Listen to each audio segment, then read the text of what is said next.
Yo. Hello everyone, I'm Fozzie or Cam and welcome to the Everything Podcast. I'm here as always with my co-host Will. How you doing today, Will?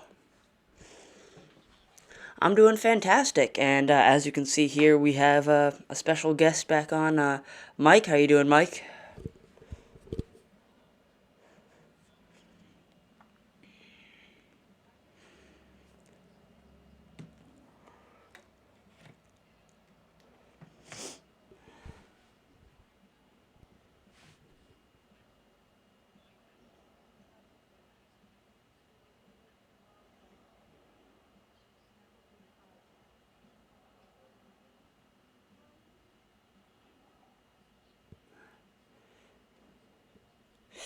I'm sorry, but I'm just not gonna be able to do that. It's too many words, and I just won't be able to say Master of Disaster every time I want to talk to you.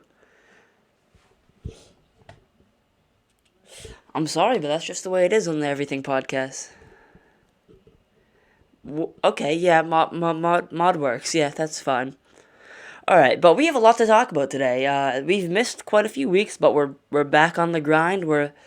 We're back making new episodes now, and we're thinking of bringing back the only movie show and the everything music show, which will be exciting. But today we have to talk about Asteroid City, which, as you guys know, I'm a huge fan of Wes Anderson, and I know you guys are too. And we all saw that. So yeah, let's start off with the episode. Let's start off with Asteroid City. Will, why don't you give us your thoughts on the movie first?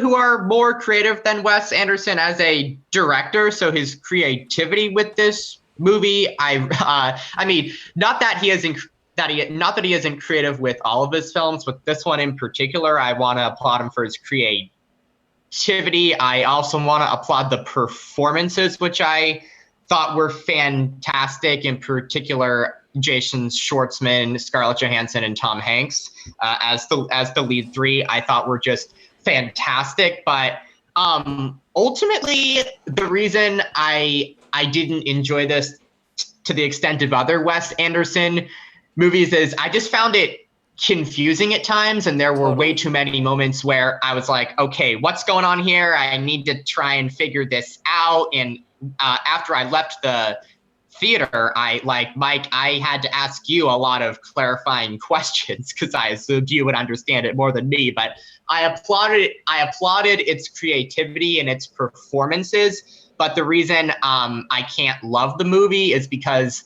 there were way too many moments where I was just like, okay, what exactly is going on here? Yeah, I totally see what you're saying. I feel like there definitely are confusing bits in the movie. Um, Mostly the new I don't know what you call it, the black and white scenes, I guess. Those were kind of confusing to me, but it definitely needs a second viewing, and I've read multiple articles about it, so I kind of understand it more now. But the Asteroid City part of the movie, that all worked for me perfectly. I really thought it was funny. It was heartfelt. It was Wes in his prime. He. I feel like after Moonrise Kingdom came out, he just went into his like style. You had Grand Budapest, which it you look at it, the first thing that comes to mind is Wes Anderson. You couldn't necessarily do that with his other movies like Rushmore, Bottle Rocket, or Royal Tenenbaums. Now his movies are Wes Anderson. I mean, you have Isle of Dogs, French Dispatch, and now here Asteroid City. That they he just pumped it up to the max for these movies that came after Moonrise Kingdom. And this movie in particular, I think looks the best out of any Wes Anderson movie, and I actually have put a lot of thought into that. I feel like because obviously Grand Budapest is beautiful, it has some stunning visuals, but I actually think this movie is the better looking one. Um, Granted, I think all his films look awesome. But Mike, I want to hear your thoughts on the movie. Excuse me? Oh, sorry, Maud. I'd like to hear your Yeah, thank you. thoughts on the film. So I really appreciate both of your reflections and just your skill and expertise as media personalities. So, similar to Cam, I have a long-standing relationship with Wes Anderson dating back many years, although I still have one or two gaps in there and a couple movies I need to catch up on.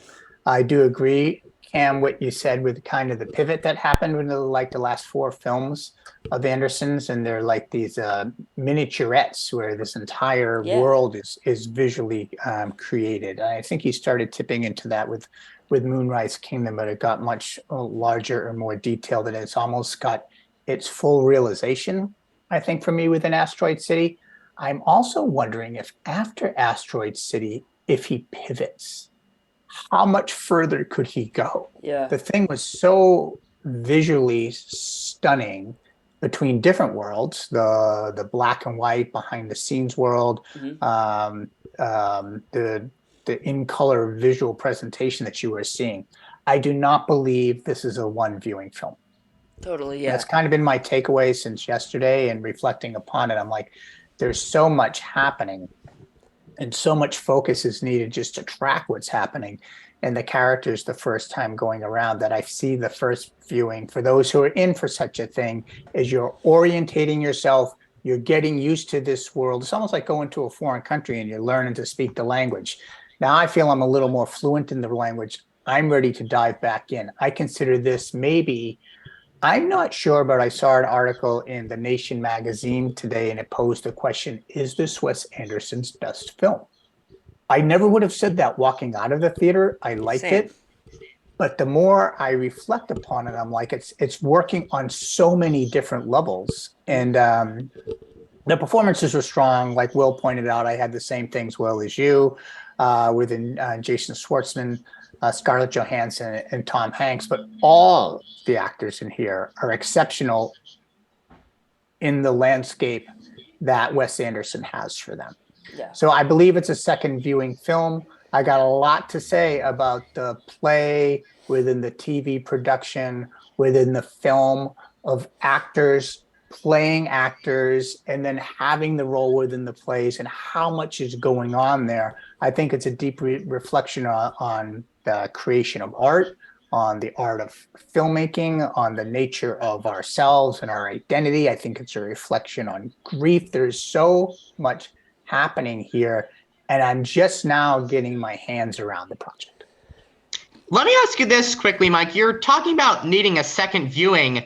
Not that I'm somebody who would do this, but couldn't you understand another audience member saying, well, it's not my job as the viewer to have to watch this 2 times. I'm not supposed to have to do that. Like, couldn't you understand an audience member offering up that complaint and saying, well, I'm not supposed to have to watch this 2 times to understand this. I shouldn't have to do that. Riveting question. That was Really? that was good. Because it can go Thank two you. ways. It can go 2 ways, right? So one is like, it's not my job to come away and have to see a movie twice. I completely get that. And I've probably been there with films and didn't go back for the second, right? I want a sense of clarity of what I'm watching on my first viewing. What I'll say about this is there was enough enjoyment the first go around, right? For me to be on board and captivated. I think you're either on the Wes Anderson bus or you're not with this one, right? Yeah, And he has so much in the filmmaking bank account with you over time that he's put forward something that's actually quite challenging. And I think it needs repeated viewings in order to fully grasp it. I'm on board with the repeated viewings, but I also have a hot take I want to throw out there, and I want to put it to you guys to say, are you ready for this? Let's hear it. Let's hear it. Could you Do it. Well, did you say maybe my name after that? No, let's do it, Maud. How about for this one, just the full name, just so for the Let's do it. Master of Destruction. Disaster. Oh, sorry, Master of Disaster. Oh, sorry. Although Master of Destruction has a nice ring to it too. Here's my hot take. I believe the second viewing of any film, like a film you're into, is the best viewing you will ever have. Really? Um, Let me say this. I totally get where you're coming from. I have had that where the second viewing is better, particularly with recent Marvel movies. As I've talked to you about before, Mike, I find that I get so excited that the first viewing can never live up to my expectations, but the second time I can just settle into it and enjoy it. So I do think there are many films where um,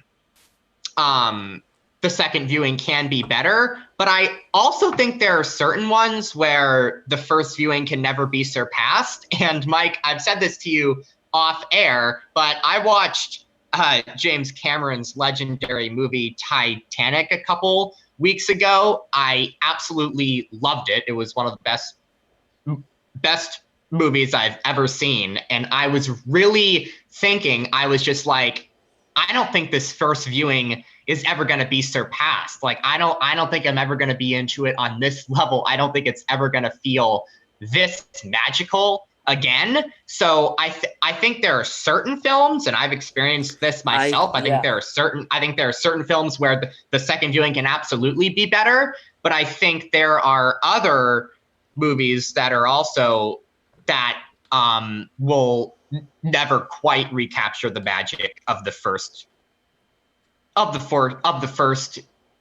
viewing. So I think it kind of depends on the type of movie. Yeah, I actually really agree with you there, Will. And it depends on the type of movie it is. Like, you would never go see Grown Ups and then say, I need to go back for a second viewing. You do that with, like, a movie like The Shining or, I don't know, Asteroid City, I guess. Well, I'm You not talking about seeing bad movies a second time. you think Grown Ups is So a bad bad? movie isn't part of it. Which one? You think Grown Ups is a bad movie? I don't know if I've actually even seen Grown Ups. Who's in it? Adam Sandler, Kevin James, Chris Rock. It's just a fun I've Adam only Sandler seen a comedy. couple of Adam Sandler films in my lifetime. They both fall into the drama category. Uncut Oh, Gems yeah. and Punch Drunk Love. And he was fantastic in each one of them. I've seen Punch Drunk Love more than once. Second viewing, best viewing. All right, yeah.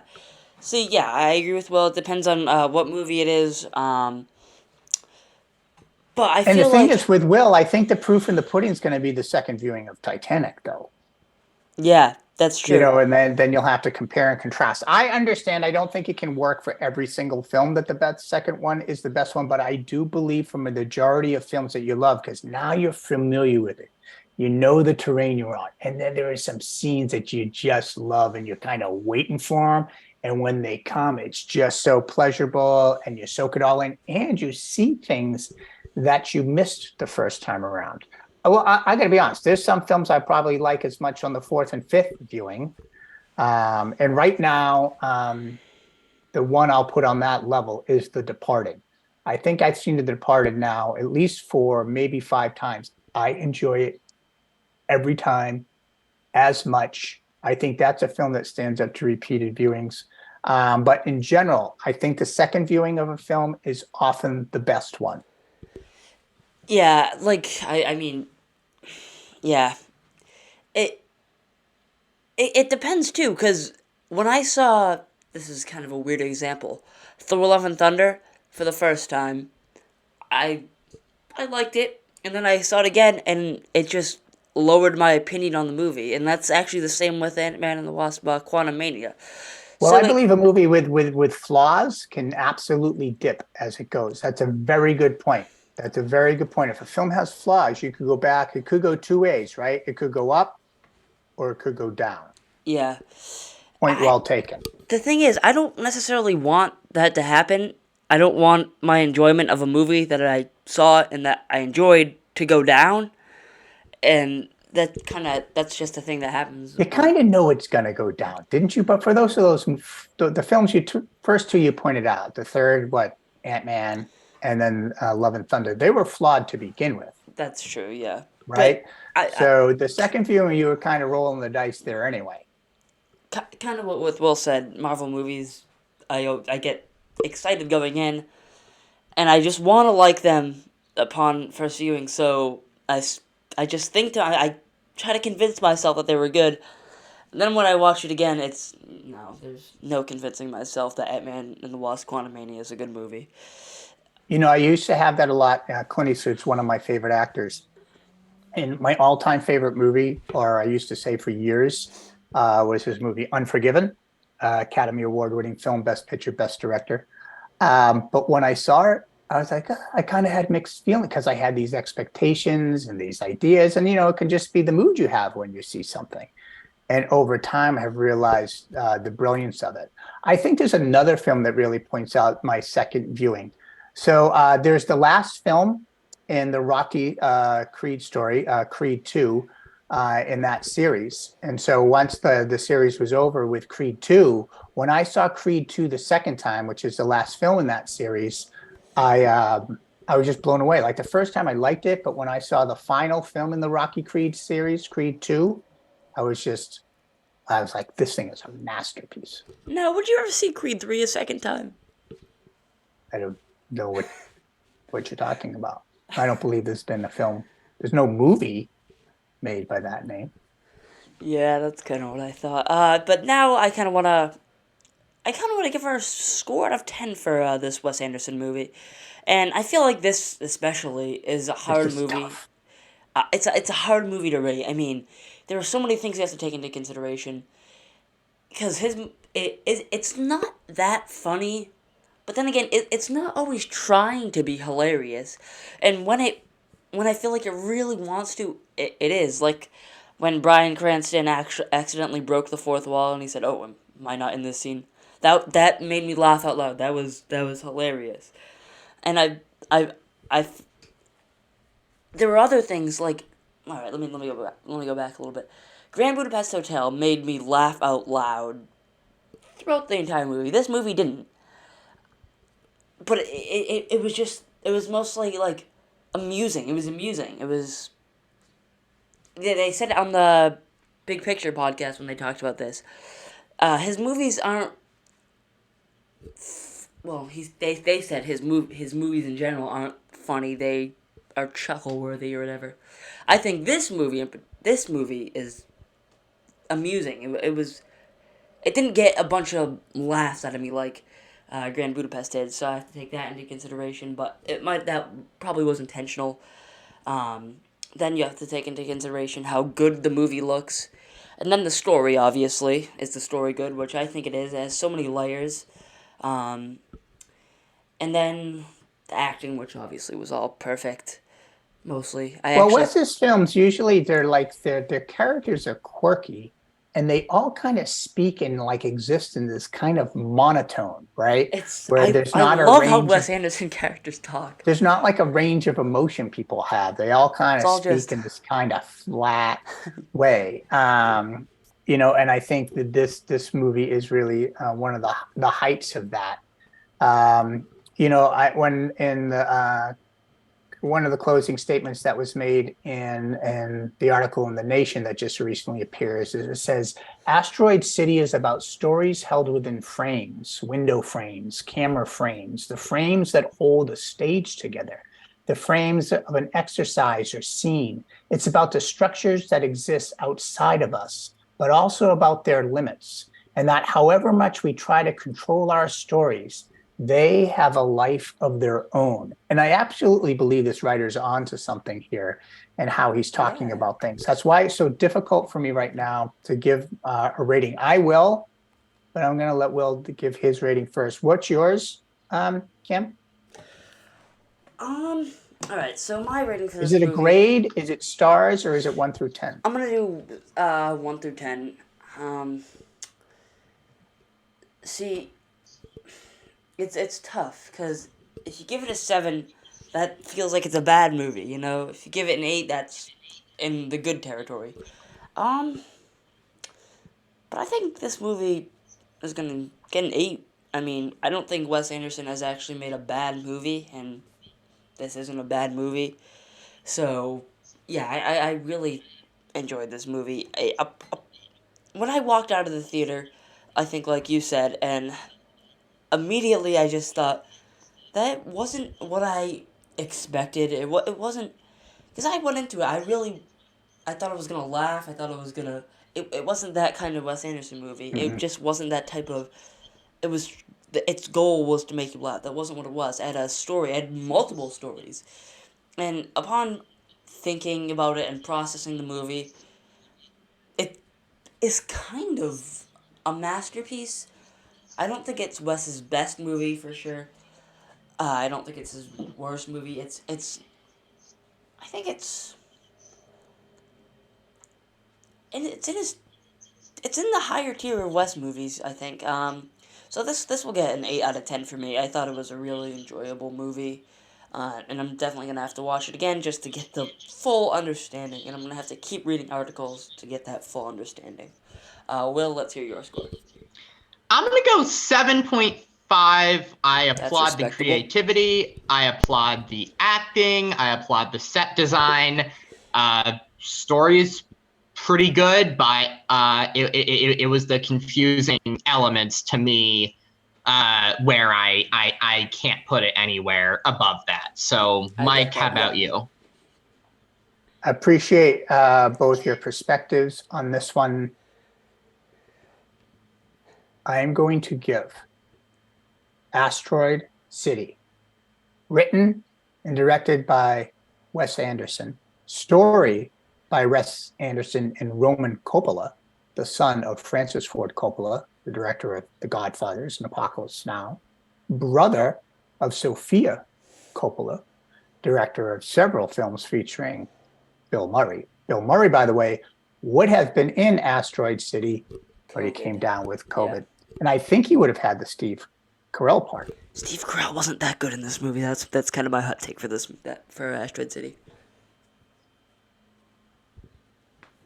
Do you disagree? The Master of Disaster strongly disagrees. Really? But I thought but he was the biggest in the cast. if Bill Murray had been in that role, we'd be Yeah. talking a whole different ballgame. I am now giving this film, Will's probably going to fall out of his chair. 10. Wow. I'm giving it to 10. And I'm going to tell you why. What was the I'm last movie you going gave a 10? to tell you why. The last movie I gave a 10 was The Eternals. I don't know. That isn't true. I wouldn't give The Eternals a 10. I got to tell you, this is a separate pod, but Will and I have been on a run of some independent films, and there are three in particular that are 10s for me. One is Mud by the director Paul Nichols. The other is The Straight Story by David Lynch, which is this kind of old rated G. The film is rated G. So there's lots of 10s out there in my home viewing, but in the theater, I can't think of a film right now that I've given a 10. I'm giving this a 10 based off what I anticipate is going to be happening on my second viewing, which I will have All right. within the next 24 to 48 hours. I will be seeing this film again because now I get it. I get it. You know what it's kind of like, Will? We talk about this, Cam, Will, and I a lot. You can never judge a song on the first time you hear it. You know, think of like I agree. Springsteen and Mellencamp's Wasted Days. The first time it came out, I was like, then I grew to love it, right? Sometimes you have to live within something and have it wash over you a little bit more. I believe that's the case with Asteroid City. I think I'm just getting orientated the first time. I'm so intrigued by what it was doing with actors within a TV production of a play. And then you're watching that story, and then they'll break down that, like you said, Cam, fourth wall. But sometimes they're breaking down a fourth wall that's not even the fourth wall. Yeah. It's the wall between the Asteroid City play and then them behind the scenes. But the other wall is that they're actors anyway. You Yeah. know, there's that scene when they're all gathered together, and not to spoiler alert here, but where they're all gathered together in a room and they're there with the playwright and Willem Dafoe. Willem Dafoe, I found out only afterwards, he plays like an acting teacher. But I thought they were the actors. I was kind of confused and I didn't realize, oh, they were kind of just unknowns at that time. And then they decided to cast all those people in the film. So Scarlett Johansson's character, she's kind of an unknown when she's sitting in that audience. She's not the famous actress that you see in the play. And I was kind of confusing all that. When I go back and I rewatch that scene again, I think it's going to have extra resonance and power. In particular, the scene when Jason Schwartzman goes back. Remember how he burns his hand on like the griddle of the stove? And the actor runs back and he's all like peeling off his beard, but he says to the director, I don't understand it. Why am I burning my hand? Like he doesn't understand his character or the motivation. And there's a lot of moving pieces that are happening like that. 10, I'm 10. I'm going to go back. I am going to love this movie beyond measure. All right, but now before we move on to the next topic, I just want to go over one more thing about this movie. I've heard a lot of people talk about this. Wes Anderson obviously casts a lot of these big names and celebrities. Do you think that he's doing that because he thinks they'd be perfect for the role, or do you think he'd be doing that? He's doing that because they're celebrities and they're obviously well-respected actors. What do you think about that? Because I think he knows what he's doing. I think he's picking actors for what he wants them to do. He has a perfect vision, but I want to hear what you guys have to think about this. Yeah, at first I was thinking maybe both, but ultimately I don't want to question a great director, and I don't want to call Wes Anderson out for not casting people who he thinks are absolutely perfect for their roles. So I think he cast them based on which role he think they would be the best in. Mike, what do you think? Maud. Thank you. Well, the Master of Disaster, otherwise known as the Master of Destruction, because he comes on podcasts and he destroys everyone in sight. I have a couple of theories on this. I think people want to work with Wes Anderson. What I heard is they were getting paid all the same. No one gets paid any differently from anybody else. There's no trailers that they all exist in. They all eat together. They all hang out together. It's a real communal experience. I think for this particular movie, you could make an argument he had so many famous people in it because there are so many parts you're having to track and follow. And when you have a famous person in that role, it makes it easier to do so. I've seen other directors make choices like that in the past. And let's be honest, it's just fun. In a Wes Anderson movie, anytime someone new pops up, I hadn't seen Matt Damon in a film for years, and he was playing like the mechanic guy. He was fantastic. But I do believe it's there are many reasons for it. I think everybody wants to work with Wes. He also has his actors who follow him from film to film to film. We've seen it so many different times.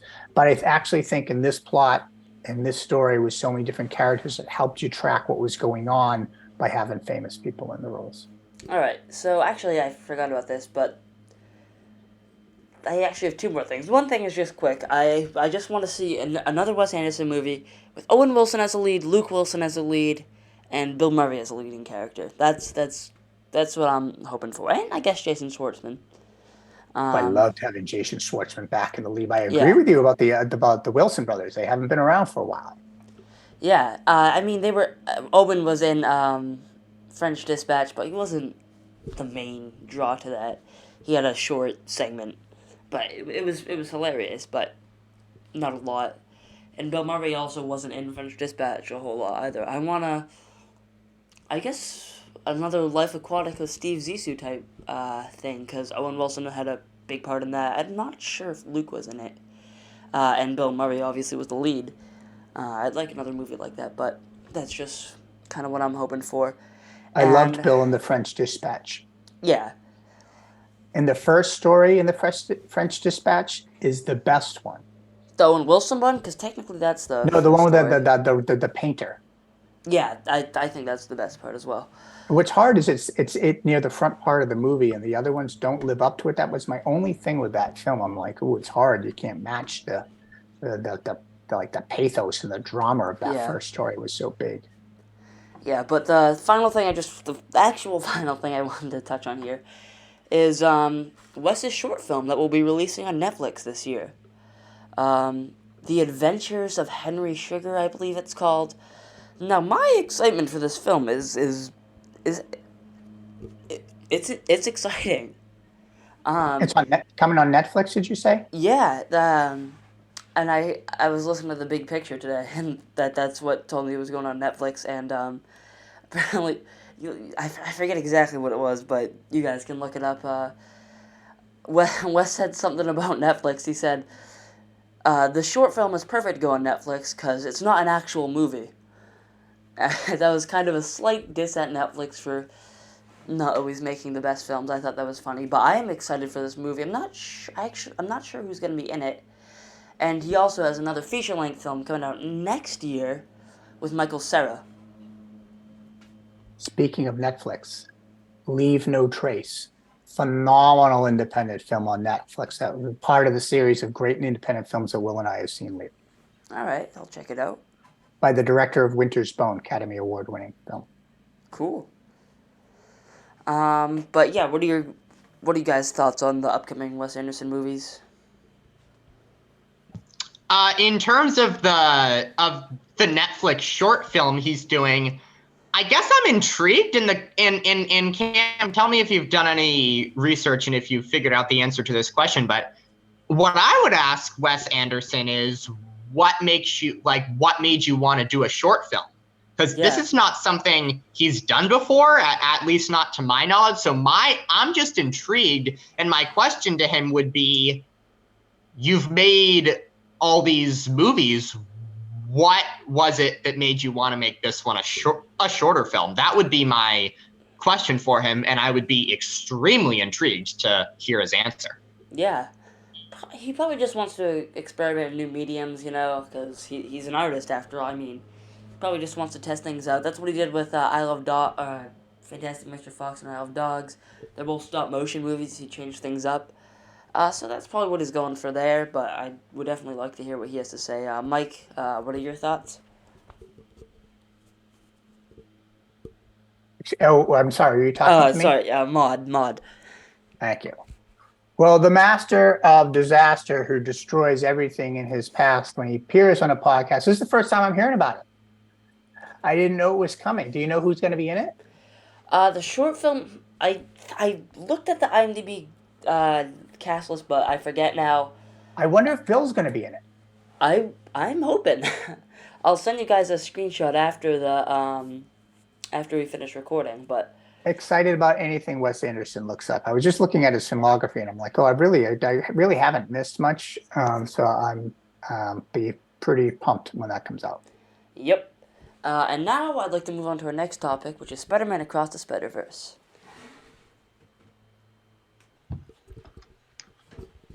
Okay, so I thought Spider-Man Across the Spider-Verse was...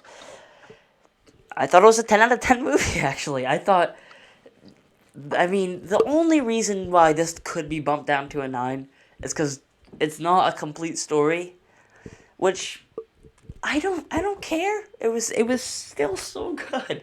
It was so good. And it was like Empire to what Spider-Man Beyond the Spider-Verse will be Return of the Jedi. It was kind of like that, I feel like. I think it was better than Into the Spider-Verse, but Into the Spider-Verse is obviously also fantastic.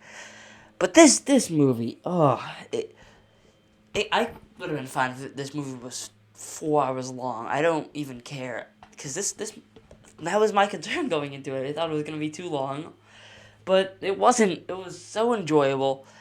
Every single thing had so much. Every shot, every line of dialogue, so much attention to detail. They fleshed out Miles' character, and actually they fleshed out Gwen's character. I'd say has as big of a role as Miles, but I don't want to get into spoilers here, so I'll kind of lay off that. But just so much attention to detail. The animation is stunning. There's some really creative things they do with that. There are a few. That might be spoiled. I don't want to get into too many things that could be spoilers because Mike hasn't seen the movie yet. But overall, Who hasn't seen it? sorry, Master of Disaster hasn't seen it. But yeah, it was such a good movie. I mean, I wish more movies were made where the people behind the scenes cared so much about the movie they were making.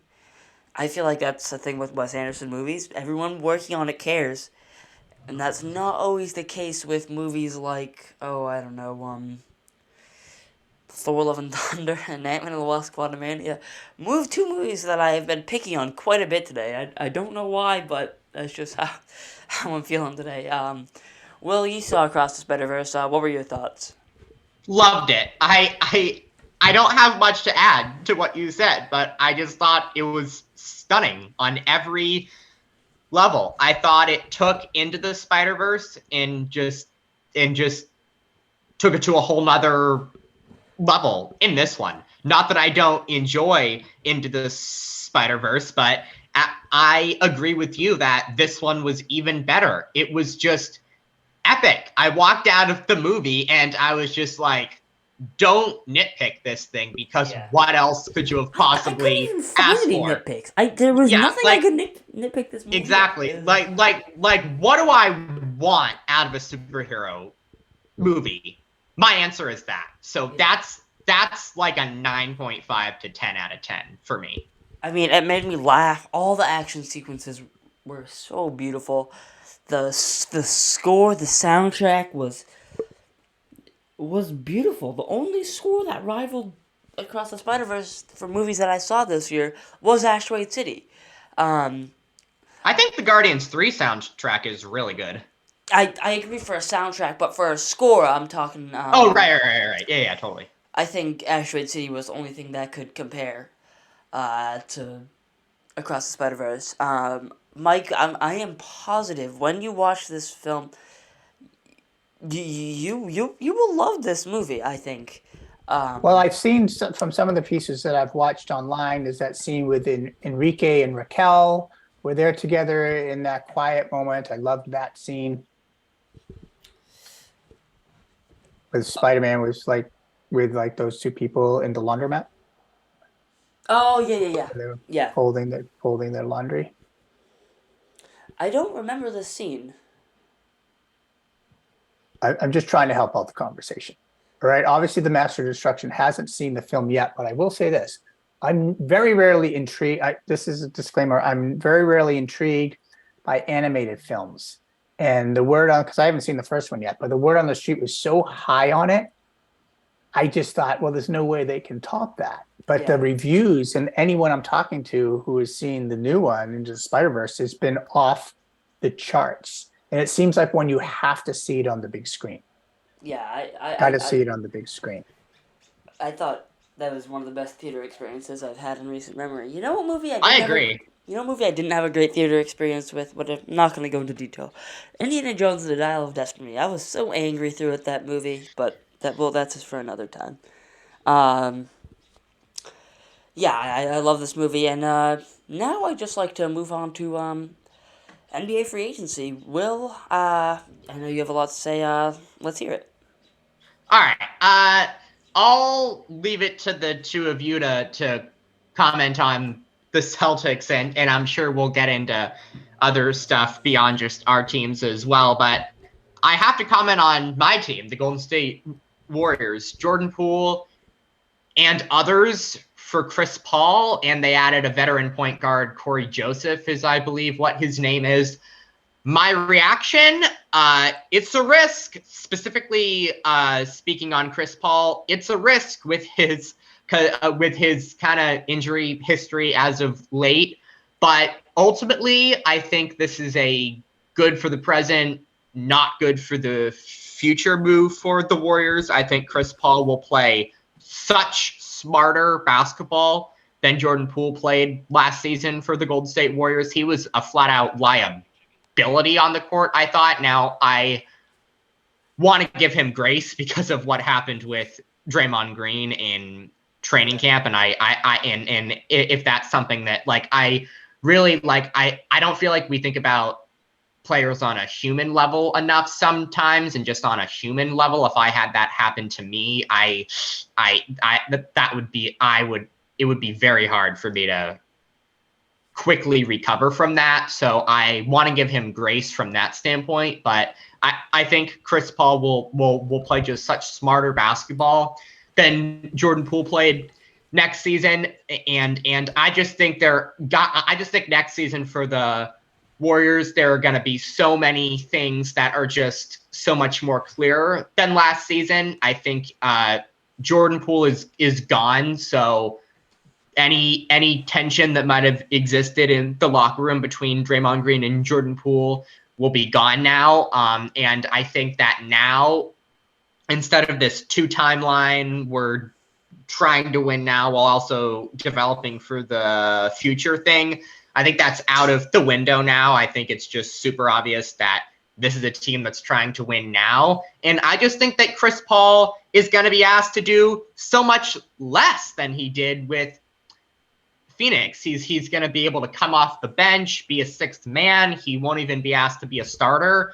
So the Warriors' future, that's up in the air. But I think for their present, they got better because I just think Chris Paul is going to play such smarter basketball than Jordan Poole played last season. And from a financial standpoint, what Mike Dunleavy Jr. has done as a GM so far, I've been so impressed with getting rid of Jordan Poole. They got rid of a huge salary with him, and they got Draymond Green back for 4 years, $100 million. Only 25 million.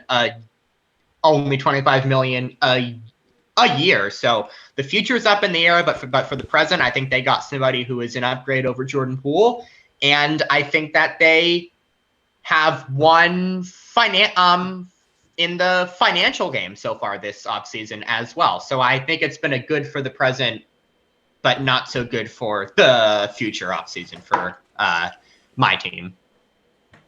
Yeah, I'm excited for you guys. I think obviously Chris Paul's a veteran player. I think he'll add some value to the Warriors. That's really good. Um, Celtics. We no longer have Marcus Smart and Mike. I know you said well, I think it was either before in the intro. You had a lot to say, so let's hear it. Well, first, they don't call Chris Paul the point guard for nothing. So I think it's a sizable upgrade they get on the short term. If he can stay healthy, he does not have to play the minutes that he had to play for Phoenix, on that Warriors team. Me, I bleed Celtics screen, as did Marcus Smart. So losing Marcus Smart was a tough hit. Yeah. But I'm very excited about Porzingis and bringing someone in with all-star caliber player at the height of his career. I think he's 28, obviously coming off the best season of his career. If you talked to me 4 weeks ago about Porzingis, I would have been thumbs down, don't care about that guy, can't stand with the team. That would have been my take, but I had to dig a little deeper. And then when I looked at the numbers and I talked to people in the know, it's looking like some people are saying this is going to totally change the team. I also went into this about the Celtics game, and tell me what you think. One of the things that was around, because this core had been together for so long, that actually the league was starting to adapt to what the core could do and who they were and who their identity was, and that it was getting predictable. You put Porzingis in there and you have Smart who's controlling a lot of the offensive momentum. There's a whole different style of game they're going to be playing next year. Marcus Smart was basically controlling the team last year. And had tremendous success. Yeah, totally. Smart's tenure with the team, outside of not getting the ring, everything, but you'd have to say it was tremendously successful, and he gave everything he had to have. Grade right now for the Celtics, though, is still incomplete because I think there's other moves that are going to be going on. Yeah. We have to see how the rest of the summer plays out for them. My biggest thoughts, though, are still the domino effect of my most hated 3 players in the NBA. All who were once teammates on the Brooklyn Nets and forced the Brooklyn Nets to do anything they wanted them to do so that they could be happy. And that is Kyrie Irving, Kevin Durant, and of course, James Harden. So I'm going to go to the Phoenix Suns. So obviously, they got Durant. He forces his way out of Phoenix, even though Phoenix tried to do everything they could to make him happy, bend over backwards. He stabs the franchise in the back, like he stabbed the Golden State Warriors in the back. And he goes over to create another super team, and they underperform in the playoffs because that's what happens. That's what happens. Karma has its fallout. Okay, they have their big signing, Bradley Beal. So it's the thing is, who is he? Will he be anyone? But it was their other pickup in Eric Gordon, because right now they're looking like they could be formidable with those other chips they have on the table. So, but I wish them nothing but failure. Any team that signs anyone related to those Brooklyn Nets, I wish them nothing but failure. Let's go on to the other person with that. Oh, what a shock. What a shock. It seems like James Harden's not happy with the Sixers. It seems like James Harden wants to play with another team. It seems like he doesn't think if things are going James Harden's way. Well, good luck. Go somewhere else. You're going to fail and be unsuccessful everywhere you go because it's all about you. And you can say, oh, but then what was the season about? It was a season where it wasn't all about me, says James Harden. But then what did you do? You did nothing but complain about it. So there's a lot of things to be happening out there in free agency with what goes on with Harden. And on a side note, Damian Lillard.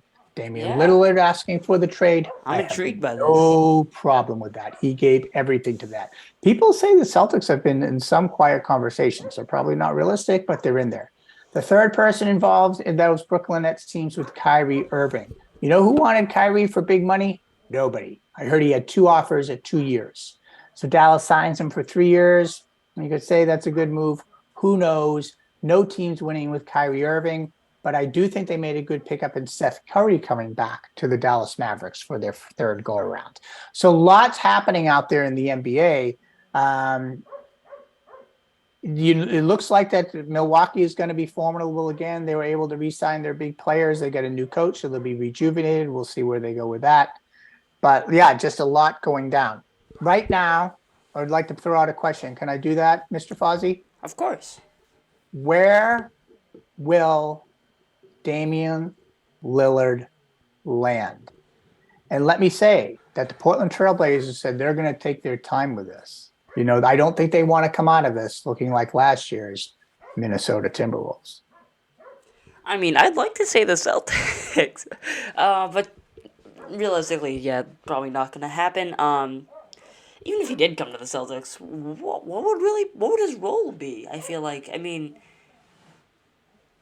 I don't know. Um, yeah, I really don't know where he could go right now. Will, what do you think? I'm gonna go with the Heat. That's the main one that I've been hearing. I think it would make sense for them to try and add another star.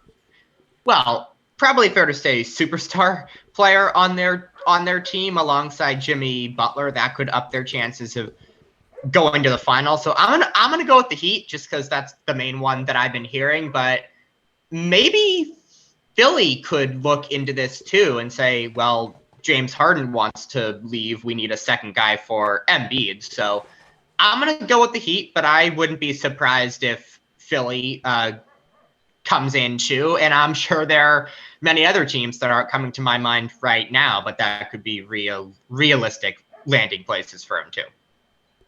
Yeah. I hadn't thought of the Sixers, Will, but that's a really good one because what are you going to want for Damian Lillard? You're just not going to give him away. And I don't know what the Heat have to offer, whether they could look to do a 2 or 3-way team. I'm not hearing that they have the pieces. And so a Harden for Lillard swap could be something that could be interesting and on the table. I don't see him coming to the Celtics. They'd have to give up too much in the process. So I am going to go with a Lillard for Harden swap based off the intel and insight of WC Will Coughlin. Yeah, it'll be interesting to see how this goes down.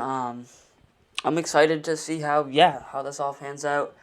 I'm especially looking at Damian Lillard, but I'm excited to see what the Celtics do. Would you give up Jaylen Brown for Damian Lillard? I would probably say yes, but obviously Dame has been in the NBA for quite a while now. I wouldn't say he's old, I guess, for the NBA, but I wouldn't say he's young either. I feel like if we want to win a championship, maybe. Um, but if we want to focus on building our team for the future, I feel like then no. I Um, wouldn't do it. I wouldn't do it.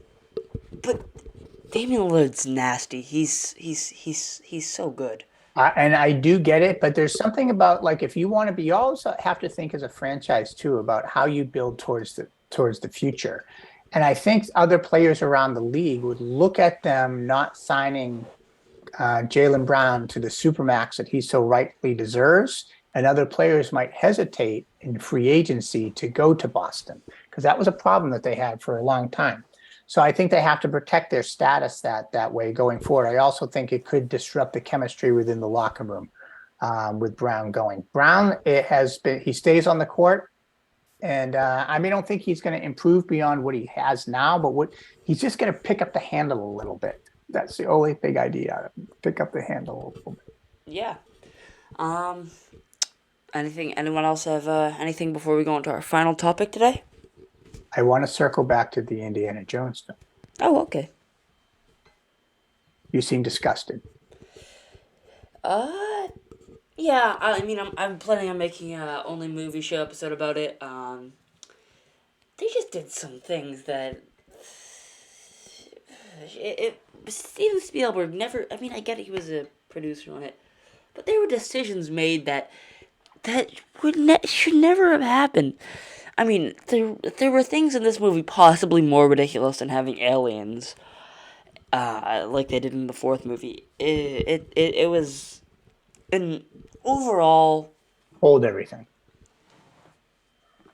What happens in the fourth one? There are aliens in it? There are aliens. I don't know if I can see that one. That just sounds ridiculous. It's Although, did kinda- Spielberg direct the fourth one? Will He told me did. did. It Is that was. correct? It Okay. was. Well, It, it's hard. It's hard to question. It's hard to question Steven Spielberg, but but now he's not directing it, so the trailer looks so good. I really wanted this to be a great movie.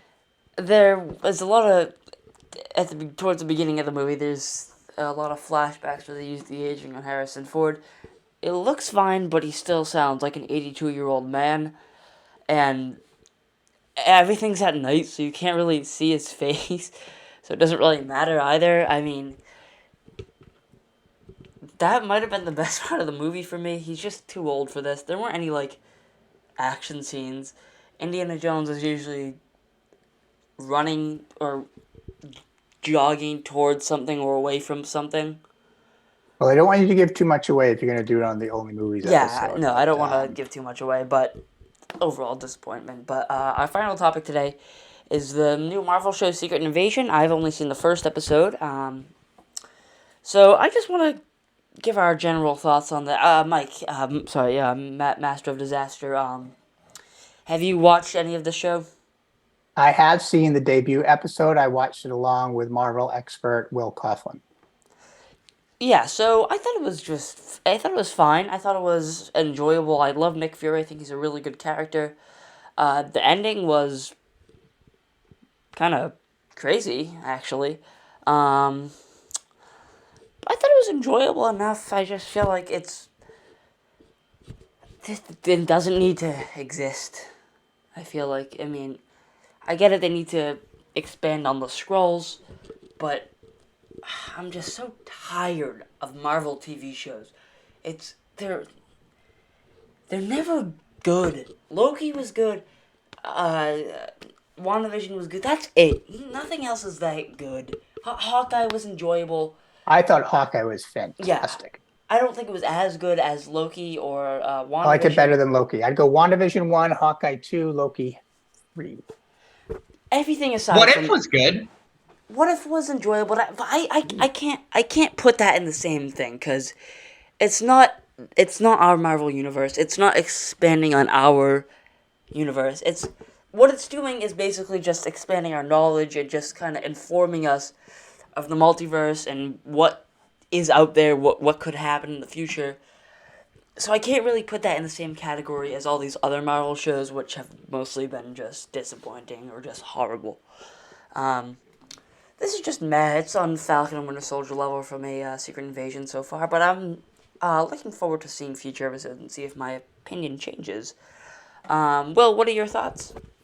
I actually thought it was good. I mean, I think it was. I mean, I could use a rewatch of the movie Captain Marvel because I know they're using a lot of the storyline from that. So I was sure to do my research beforehand going in. So it was a little confusing at times, but overall I thought it was a good episode. Good setup episode for the rest of the series. And for me, it was just so refreshing for me. Like I felt like I'm not gonna put it over really. Like I'm not gonna put it over like a WandaVision or a Hawkeye. But to me, it just felt so refreshing because I felt like it was a return to kind of the more 2021 Marvel TV show quality because I felt like it was a show that was taking itself more seriously and was more invested in its story because last year I was just not impressed with their shows at all. Like She-Hulk was the worst thing I've ever seen Marvel release ever. So it was just refreshing to me to get a show that I felt like was taking itself seriously again. Yeah. And I also like I really want new ideas, like new concepts with Marvel this late into the ball game with how many things they've released. And obviously, we've had Thanos attack and they've introduced the multiverse, but we haven't had this concept of there are scrolls and they are disguised as humans, and a scroll could be the disguised as the person that you're talking to.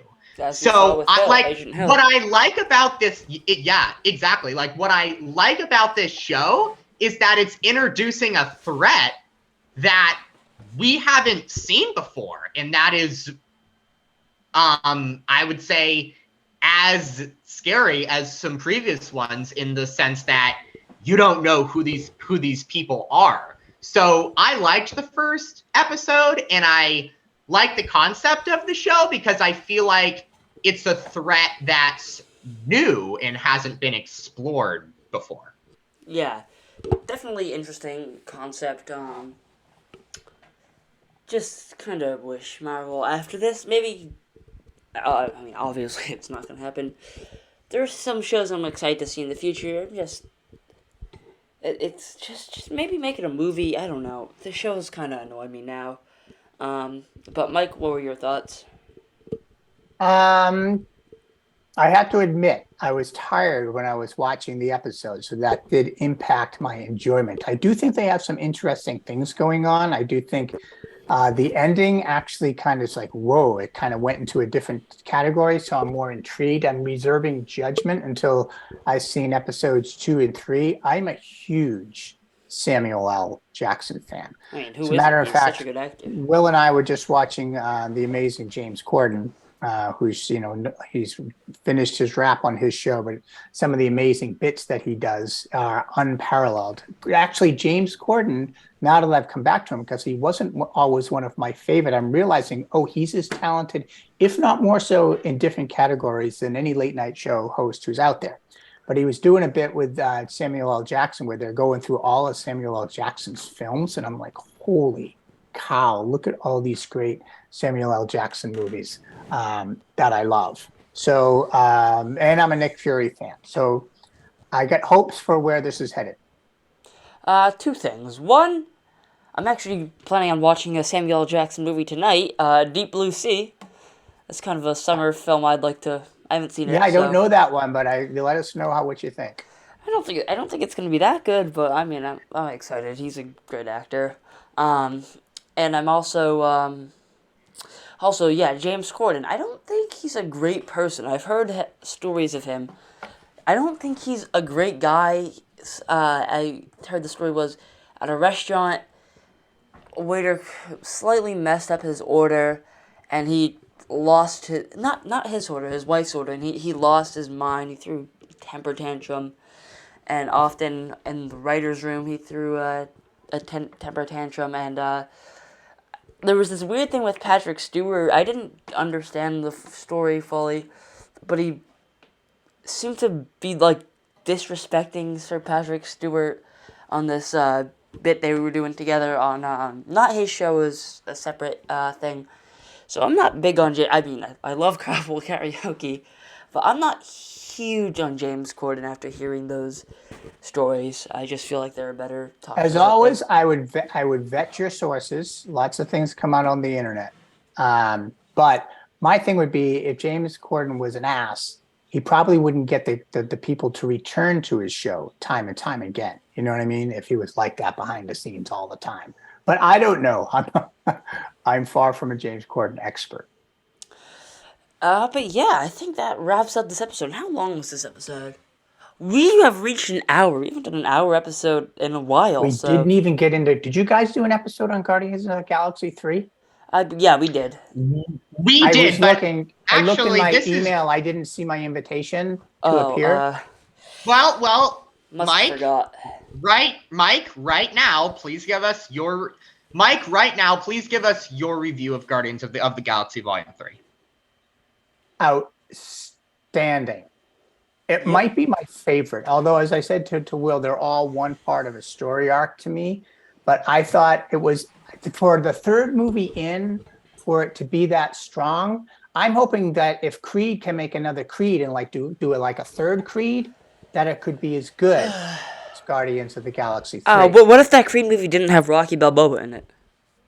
What? There wouldn't The be. What are you talking about? Oh, How okay. could you even make a movie? I know, yeah, You but have to. I mean, if I feel it's going to like be called a movie, it would have to honor the legacy of the franchise. Obviously, I feel like if that happened though, they could put Michael B. Jordan. I mean, if he happened to direct it, he could put his own what? creative spin. But you know, Sure. Oh, yeah, absolutely. That'd be fantastic for someone to come in and put their own creative spin on it that honors the legacy and the warmth of the most beloved character in the history of American cinema. Yeah, if they make a third Creed, that would be great. If they made a movie, something that could be qualified as a movie or a film, and not like this ego-filled money grab, then I'd love to see a third Creed film. And loved Guardians of the Galaxy 3 and how they honored the legacy of all the characters who had come before. yeah, The yeah, soundtrack was fantastic. The story was fantastic. It was gripping. It was moving. It was a great, just summer film, and a big pickup for DC, right? I know, yeah. He's running the show now. It's all on him now, Yes. which is kind of crazy because I mean, he's not Kevin Feige. He's a director and a writer. So I'll I be don't know if interested. Kevin Feige's Kevin Feige anymore. There's my hot take. Oh, okay. Um, but yeah, Actually, quickly, Mike, could you quickly expand on that? What do you mean? I think he's run his creative course.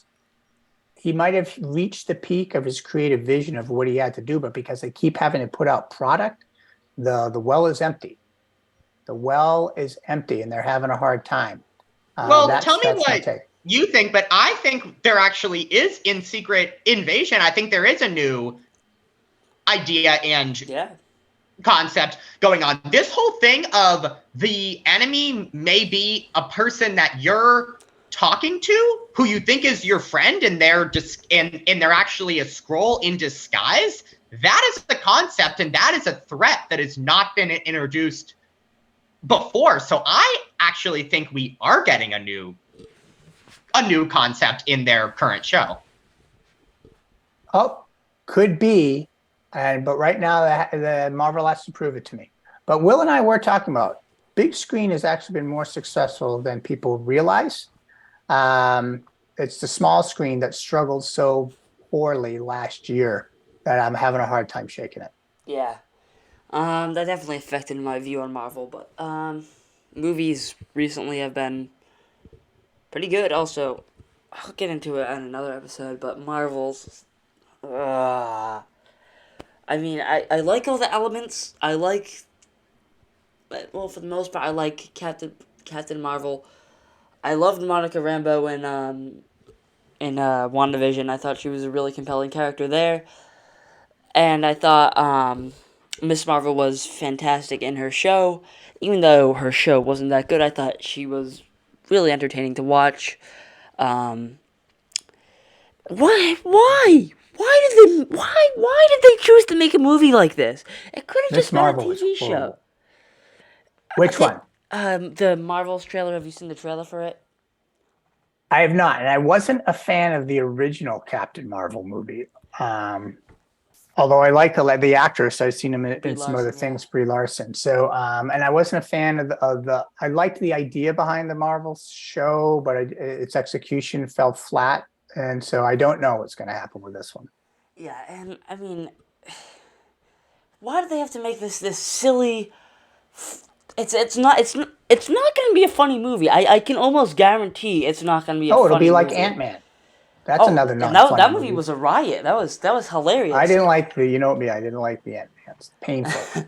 So, they always had different types of movies. Sometimes we look back at the past and we say every Marvel movie that came out of like the first 15 was a blockbuster. And that actually wasn't true, right? But what they did have, and Will and I were talking about this, they had the unifying force.